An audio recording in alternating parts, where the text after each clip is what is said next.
Disappointed that we couldn't hold on to the momentum that we picked back up in the second half. I thought beginning first 8 minutes of the second half where we got the game back, obviously we took the lead, but in the end of the day, the difference in the game was their backcourt. Patterson and Graves, we couldn't defend them. We did not do the job defending them. They were the difference, 47 points between them, 6 assists, only 2 turnovers, 6 steals, dynamic at the free throw line. I think the 16 for 19 from free throws, I believe, is what they were. So that was the difference in the game. And then in addition to that, some of our careless turnovers by our guards, I thought that ended up being the difference. As you look at the offensive numbers, kind of in this recent spell, they haven't been that bad the last few games. Has that been kind of a disappointing thing? Shooting the ball pretty well, but defensively, maybe not getting those stops you want. Again, I just said it. Their guards shot the ball well. Was there anything they did that surprised, or was it them just beating off the dribble, or what? They made 11 threes, Stephen. They make 11 threes. Some were contested. Some of them were off the bounce. They're not an off-the-bounce shooting team. That's what you want to – they're a ball movement team. They're not a shoot-off-the-bounce team. They did nothing different than we thought they would do. We thought we guarded excellent to start the game, and Patterson got going. When a player gets going, we started changing our coverages. To be quite honest, the difference in the game outside of Patterson and Graves is Robert Braswell, period.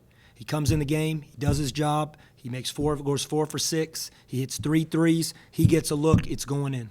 And he did the job, and again, that's why that's where we lost the game, defending the three-point line, and then to couple that was the turnovers that we had versus a team that's not a pressure defensive team.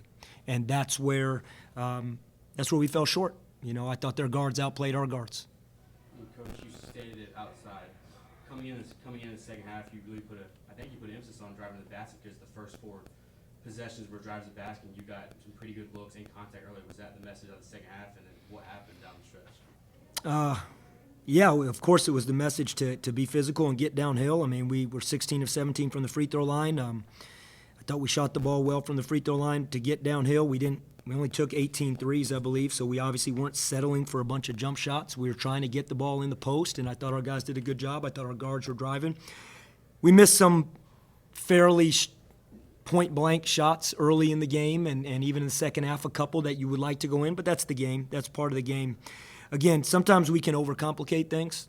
You can look at this stat sheet. If you looked at our stat sheet on offense, that's good enough to win. When you shoot the ball 53%, we shoot the ball 44% from 3.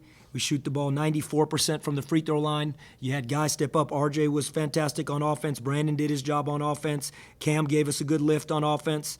You look at their team, the difference in the game was the three-point line. Braswell was a big piece of it. That's a big difference. They go 11 for 21 from 3. They shot the ball well. And I thought Jackson was fantastic in a non-scoring role. Some of his offensive rebounds that got them extra possessions. We didn't quite get the defensive rebounding from our 5 spot that we needed to compete against Deshaun Jackson. I think if I look at our 5 spot between Sear, he has 1 rebound. Ezra does not have a rebound. Callum Richard does not have a rebound. So our minutes at the 5, I'm not a mathematician, but that looks like 1 rebound to me. Obviously, Graves hits that ridiculous shot there at the end of the first half. What was kind of the message you gave your guys to refocus for the final 20? Yeah, it was frustrating because what we did, we got exactly what we wanted. RJ on an isolation. He got fouled. He goes to the free throw line. We actually had a foul to give, and we were barking those orders out to foul, but sometimes in an arena you don't hear, and so be it. That can happen. But we were saying we have a foul to give on the catch foul. We didn't execute it, and it went from a 1-point game to a 4-point game. So it's a 2-possession game coming out of the half. I believe they had the ball, so we knew we had to get a stop, and we did. And we pretty quickly took the lead again to start the second half, and I think within the first 8 minutes we're back up a couple possessions. I'm looking at the biggest lead that we had. Looks like we were up 8 in the first half, and in the second half I'm not sure what the lead got to. I thought it was 5 or so. But either way, And then at the end of the game, obviously, you're running pressure defense versus a team that takes care of the ball well. Again, their guards were the difference. Their guards took care of the ball late game. They made their free throws late game, and we couldn't make up being 2 possessions down with 2.5 minutes to go because their guards continued to make their free throws and make plays. Because we haven't had a chance to talk to you going into the game, but with Brandon, he's got a year left, obviously being honored on senior day. Can you just kind of take us through and see, what his mindset is as far I think he earned the right to go through senior day because he's graduated and done everything right for this university and some. He's graduated in a short time frame. He started his master's. Like Ben and Cam, they are going to be graduating. Brandon graduated in December, and he's playing as a graduate student right now, and he will continue that. There's nothing to read into beyond the fact that he's a senior that earned the right to go through senior night as a senior that graduated, and we're really proud for him, and I don't think there's anything else to read into that. Coach, during this season, you've talked a few different games about guarding the three-point line. You're talking about it tonight. What can you do better in the tournament next week, I guess, or going forward? Continue to focus on it. At one point, we were the top defensive team guarding the three-point line in this conference, probably 3 or 4 games ago. Again, if we went back to the SMU game, the 3 at the end of the game is what caught us. 3 straight possessions, they hit 3 threes. 2 of the 3, players make plays. I mean, this is a player's game. I mean, one is a sidestep 3 at the shot clock buzzer that you have to run him off the line because he's their best shooter.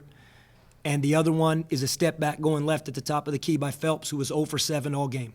Basketball is a game where big-time players make big-time plays at big-time moments. That's basketball because you're on the court the whole time. And the three-point line and shooting the basketball, that's that sometimes. Big-time guys making big-time players. And I got a lot of respect for Braswell comes in and does his job. He makes 3 threes, 3 out of 5. Nick Graves, 3 out of 4. Patterson hits 2. They made threes. No different than what RJ did and what Cam did. I mean, those guys stepped up, and Brandon's done for us. You emphasize it, you guard it. Scouting report is there, but there's no one defense that just takes the three-point line away solely. Because if you do that, Deshaun Jackson has a field day in there. I mean, Deshaun Jackson in this game takes 6 shots and he has 5 points. But they hit the 3 ball. And so that's the game of basketball. So we will continue to emphasize it. Igor Milicic, I didn't even speak about him. He hits 3 of them. They got a good shooting team, and I give them respect. As we kind of turn the corner in the conference tournament, we've seen plenty of chaos just today. Tulsa beating South Florida. How do you think this group can kind of contribute to the chaos as you look ahead to next week now? I mean, I think either way, as far as I understood it, we were in the 8 slot going in, above where we were last year. We don't play on the first day, so we get a first-round bye. Either way, you reset. You win this game, you're in the 8 slot. You lose this game, you're in the 8 slot. Now, I'm not even thinking about that, to be quite honest, because I'm really disappointed we didn't win this game. But from a standpoint of regrouping and going to the conference tournament, everybody in the country resets right now and gets ready to go and try and play for the same thing, an opportunity to play in the big boy tournament. And so we'll do the same thing. We'll regroup. We'll look at it. We'll look at our first-round matchup, put all our focus on that game, and you put your best foot forth. Our guys are resilient. We've been knocked down a lot this year with some tough losses, and eventually it's going to pay off. Eventually some of those tough losses and the resiliency that's built and understanding what it takes to close games is going to pay off for this team. So we just have to do it again. Get up and get ready to go to Fort Worth and prepare to go try and win one game in the round that I believe is Thursday. I believe that would be Thursday. We get ready to go try and win one game Thursday. And we're going to put everything we can into that. Coach, it wasn't that long ago, winning games by double digits, 3-game winning streak. Obviously things are going well. What do you feel like has changed in this stretch, 5 straight losses close around season that's been most disappointing in your perspective? Well, I think obviously we played some really good opponents. The SMU game obviously was an overtime game.